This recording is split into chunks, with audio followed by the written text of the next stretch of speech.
So welcome to See Uncovered. I'm so excited to welcome to the podcast Sabin, Lomac, and Jim Tselikis, founders of Cousins Maine Lobster. Thank you guys for being on the podcast. Thank you for having us. We are excited. I want to start with the beginning of your journey. So can you take me back at how this really all started? Yeah, this was our crazy story, I guess. In 2011, I had gone to visit Sabin in Los Angeles. He was living there after moving from the East Coast, and we got to hanging out, spending all our time together, and ultimately recollecting about our childhood. And one particular evening, we went to a sushi joint on Sunset Boulevard and had one too many drinks, and then kept drinking and drinking and drinking. And we started kind of going down the old ways of growing up in Maine with the close-knit family we have, and ultimately being surrounded by lobster mac and cheese, lobster rolls, live lobsters, you name it. So we kind of said, hey, would it be a crazy idea to do something together? Because we knew we'd like to start our own business. We didn't know what it would be or where it would start or how it would look like.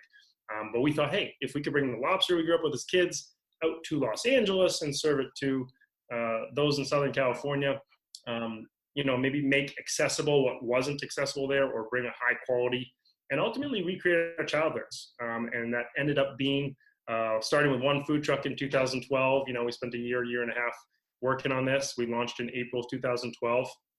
And then quickly, 3 months into business, found ourselves on Shark Tank, where we did a deal with Barbara Corcoran, and the rest is history. So really you picked lobster because you guys are from Maine. Did you have any experience beforehand in the food industry?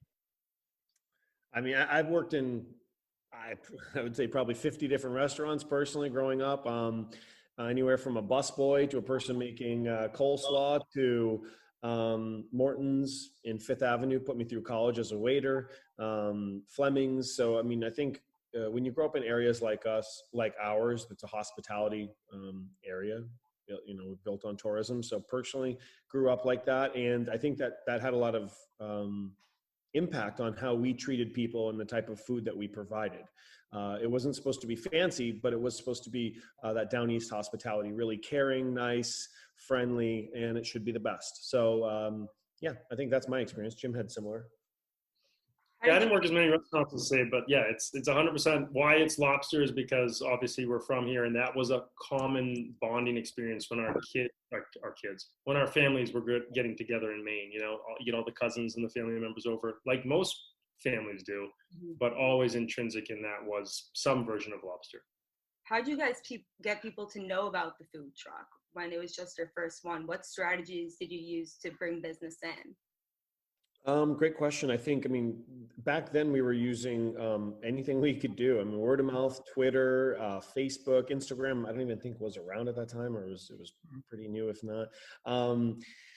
Word of mouth really spread quickly here in Los Angeles. And we were pretty aggressive when it came to PR. So we were contacting as many local blogs or newspapers or TV shows, anything that we could find. And fortunately for us, 6 months into business, we appeared on Shark Tank. So that was a pretty, obviously, huge break for us, and something that was really fortunate.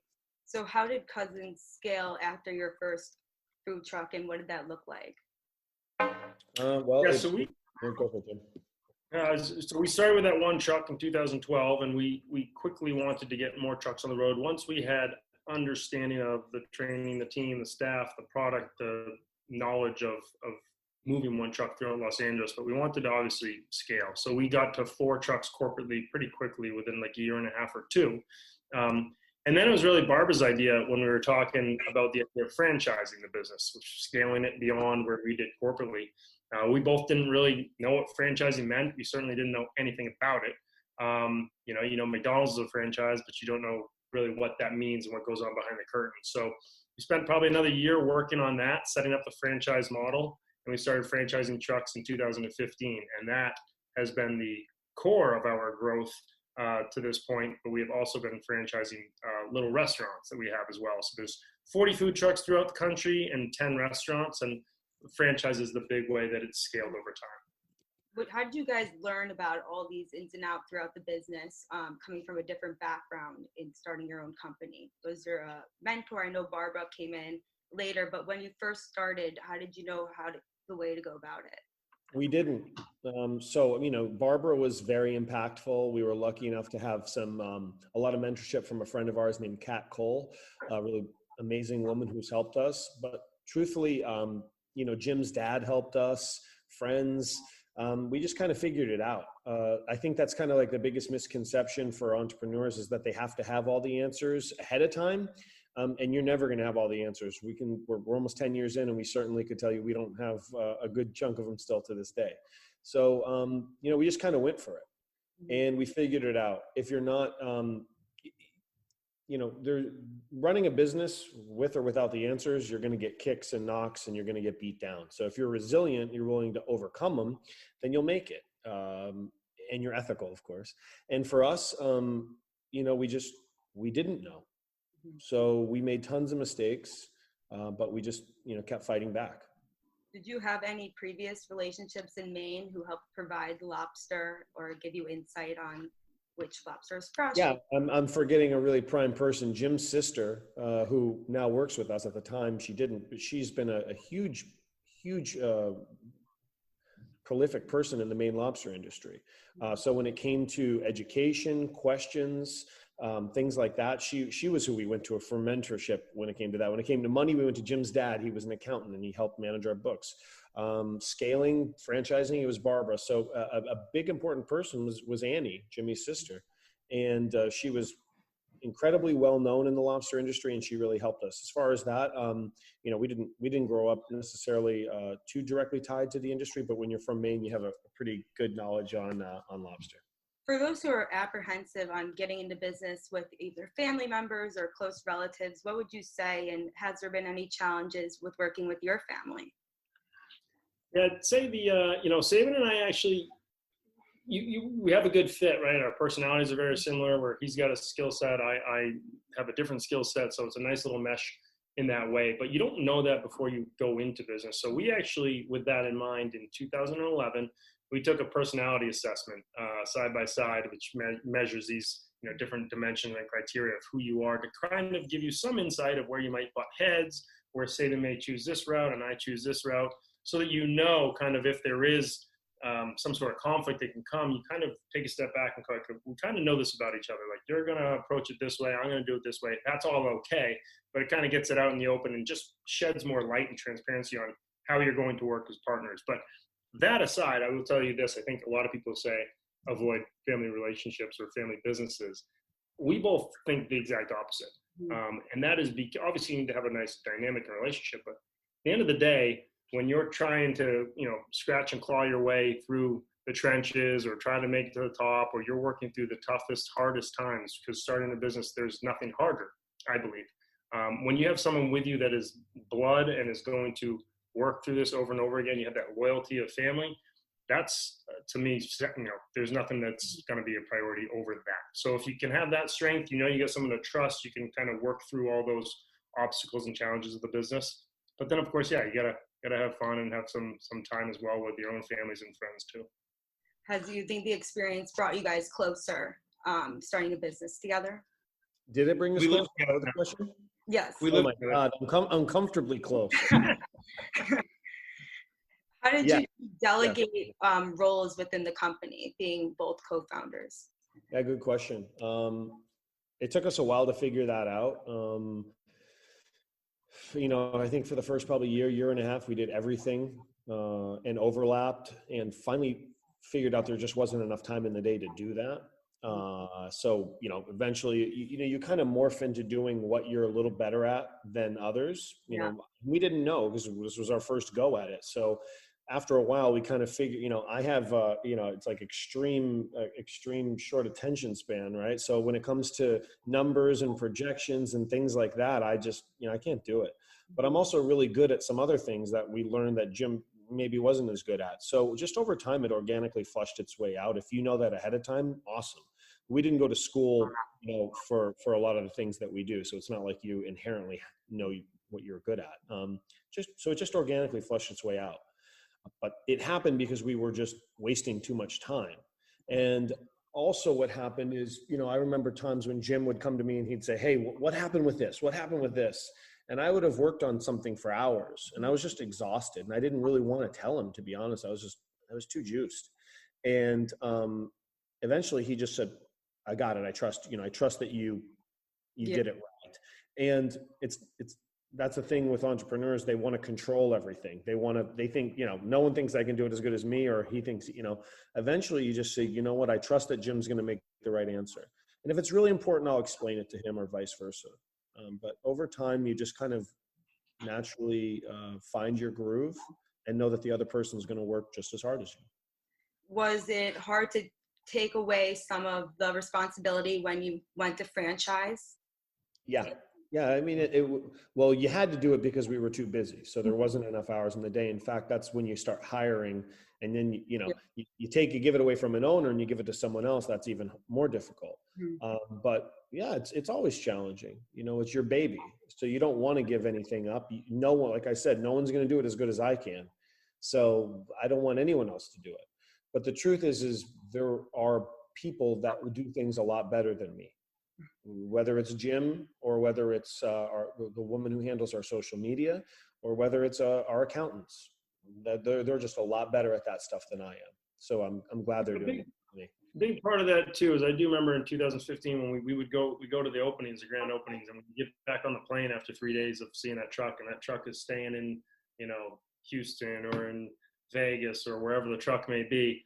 It does feel like you're kind of leaving your baby behind and you're in the hands of somebody else. But the big part of that is what we do on the front end before that truck even ends up there, because in franchising, like, it is a franchisee that's investing and they get skin in the game. And so they care. We have an amazing group of franchisees we call family members.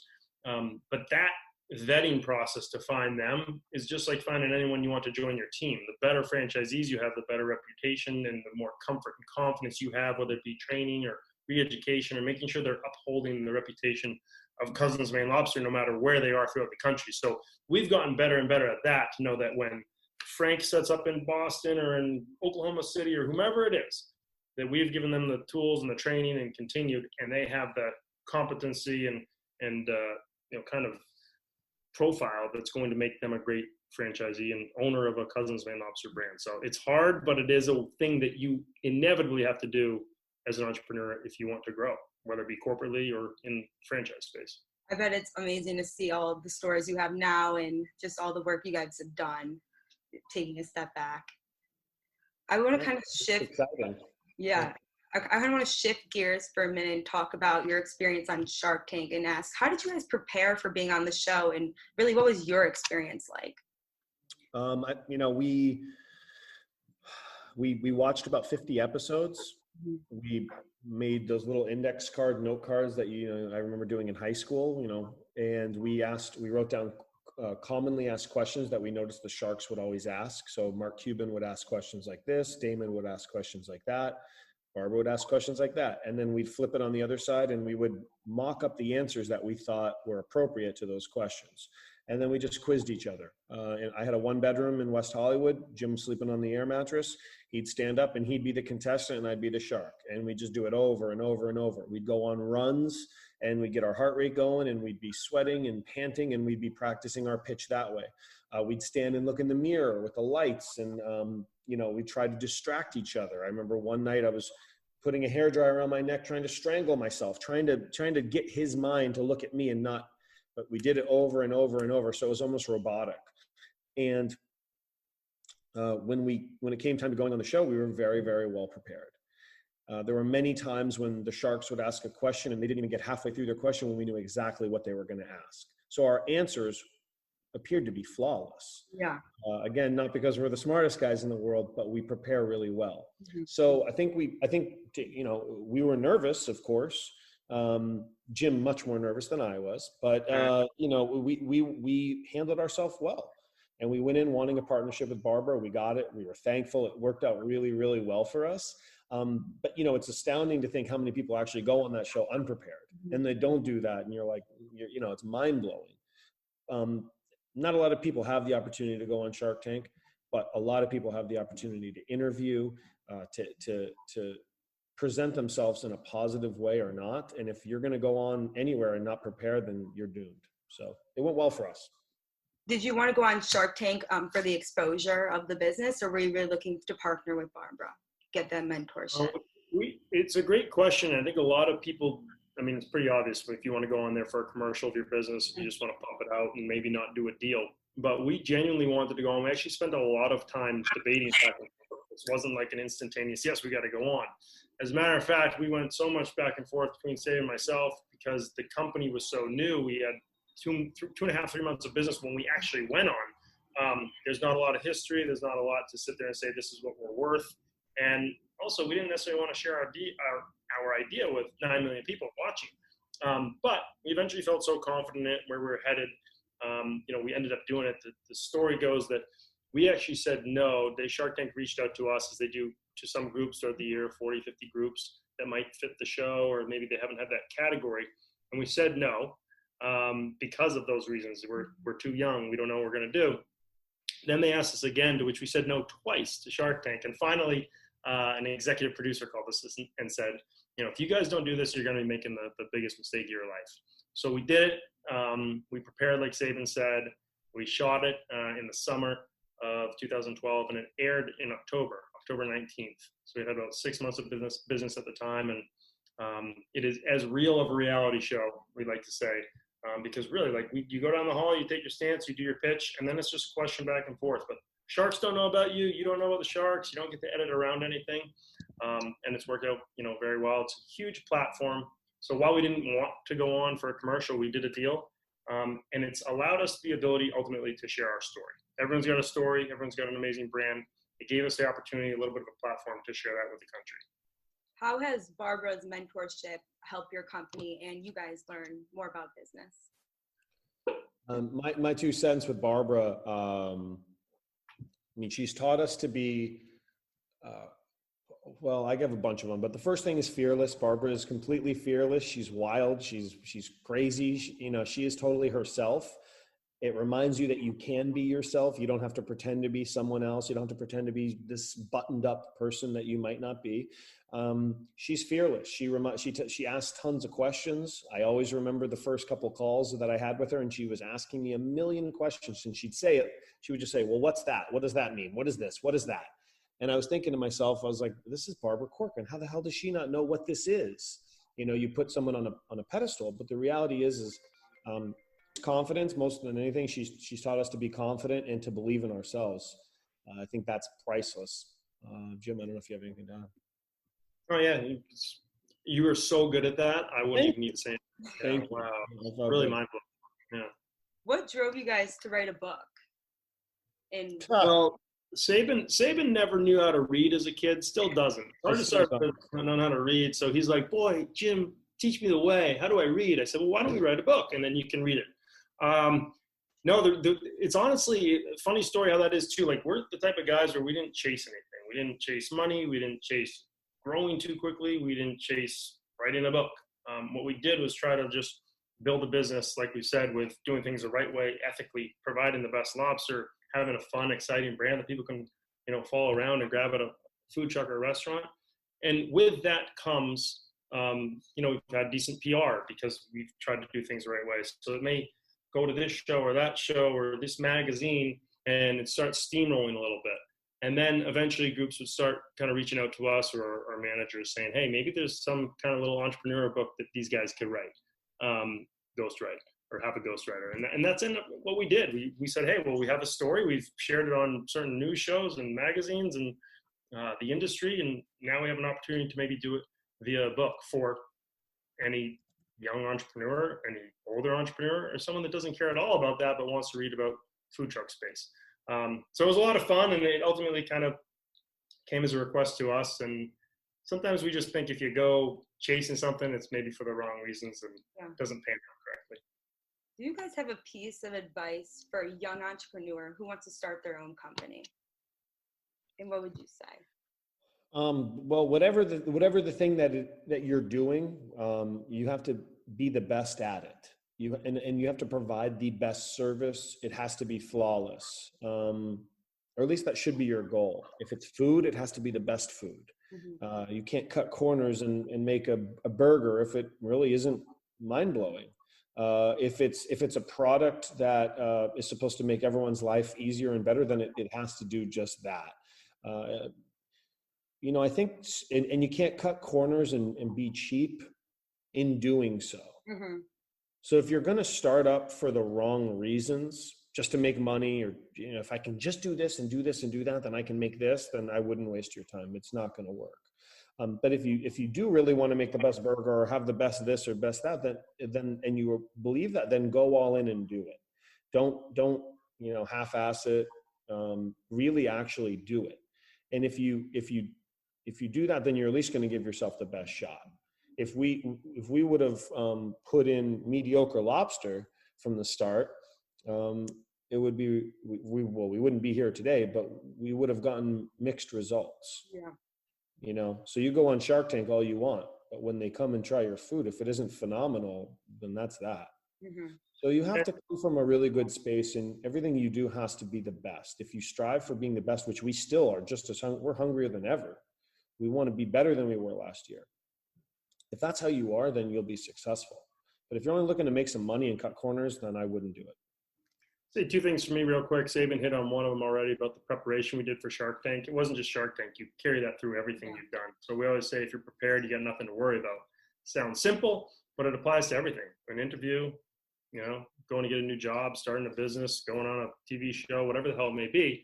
Just everyone's got the opportunity to prepare. So if you do it, you're going to give yourself far better chances. And some people, it's just wild how they don't. The other thing that we always say is we have humility. We've had it from day one, and I think that's one of the biggest pieces to say. We don't know everything. We didn't know anything about accounting. We didn't know what a profit and loss was. We didn't know about insurances or hiring. We went out and listened and asked hundreds of questions to those that were mentors or experts, and we tried to develop and learn that on our own. So if you go in with an attitude or an ego saying, I know this, I'm going to do it my way all the time, you're probably going to miss something. So humility was a big piece for us as well. What would you say in taking a risk and leaving your guys' stable jobs, or to people who want to take that risk and have fear? How do you overcome that in wanting to start your own business? I think you just need to be fearless. And so we talked about earlier, you have to believe in yourself, and you have to do it. I think that's what people like about us the most when they meet us. And that they kind of see a part of themselves in us that they want to do. It's almost like, you guys really did it, huh? You really did. Ooh, it's almost like they're right there too. We just did it. Yeah. And if you say you're going to sell Maine lobster on a food truck, it doesn't sound too sexy to start. It doesn't sound like it's like the greatest idea. But we did something, and whether it worked or it didn't work, we were going to stand by it and do the best job that we could do. And I think that's how a lot of ideas start. The most number one successful business on Shark Tank was Scrub Daddy, the guy's sponge that he invented. Like, what if he's pitched that idea earlier? You would have been like, whatever. Every idea is just that. You can't sit there and judge it. When Jimmy and I talked about this, we worked on it for close to a year without telling anyone. We didn't tell our moms. We didn't tell our best friends. We didn't tell anyone. About a week before opening, we told people. The reason is we didn't want negativity. We didn't want pessimism. So for the person who thinks that they have something good and they believe in it, then just go do it. Mm-hmm. Don't talk about it. Don't ask a million people. Don't do a case study or whatever. Just go do it. That's my advice. Sabin, I saw your case study even a word thing, Jim? Case study? Yeah. Is that something? Real nice. You probably read that in our book. Thank you. There are many case studies when you observe someone. I knew there was a case study. I knew that was real. All right. Sabin, I saw you're now the host of a new Food Network show, Grill of Victory, which premieres tonight. Can you tell us a little more about the concept of the show? Yeah. Concept is 3 rounds of kind of cooking competition, everything done on a barbecue. So we're talking salads, it could be pizza, it could be reinvented shepherd's pie. I mean, like crazy things that we throw at each contestant. They're all amateur home cooks. And at the end of each episode, the winner gets a brand new outdoor custom kitchen. So we have a designer, Christy Lee. She comes in and she designs it in your backyard. It's ridiculous. It's Food Network's biggest prize that they've ever given away. It's really cool. So starts this week and we got a full season. So we're hoping for the best. Amazing. And I'm going to tune in tonight and watch. My final question for you guys, and kind of answered already, but what is now the next step for you guys? And you're getting into the hosting. Is there another branch being open? Where are we at now? You're gonna take a nap, long nap. Yeah. Um, At least no, a nap. the plan, like we're just staying course. It's like we don't want to. It's not like bite off too much, but we've again, Sabin's show or pilots we've done or whatever it may be. That it's not that we're chasing things. So for us, it's our business are food trucks and restaurants. It's Cousins Maine Lobster. We love doing it. It's a challenge. We love our franchisees, and ultimately we'll continue to grow. We are opening new cities. Can't tell you yet, but we will be opening this year in a couple new cities with trucks and restaurants. That's the fun of it. And our franchisees currently are growing internally. They're adding more units because they've done a phenomenal job. And these things that obviously also poke out, whether it be maybe book number 2, I don't know, another show. Yeah. That's all the fun. That's the fun of it. And it's, but we just kind of keep doing our thing and enjoying it day by day. The thing that we're going to do also is just get better, and our team, our staff, anyone in our business is so much better than we were a year ago. I mean, it's mind-boggling to think what we did a year ago. So this time next year, hopefully we're looking back now and going, wow, we're a lot better than we were a year ago. Again, thank you guys for being on this podcast. It's been amazing. Is there any media outlets for those listening that they could connect and learn more about Cousins Maine Lobster? Yeah, Instagram, Twitter, our website, all Cousins Maine Lobster. Personal Instagrams are Jim Tselikis, Sabin, Lomac. So follow up, and we always offer any advice or whether it's an easy question or something like that to young entrepreneurs. Shoot them to us. We're happy to help. I'd also like to give Sabin's cell phone number out and his social security number and home address. And people can I add my bank account info too? Because I have this guy who's been offering to send me $30 million in cash. Yeah, that guy's real. Is that real? Yeah, that's real. It is? Yeah. So, yeah. It's PayPal, so I wasn't sure. Okay.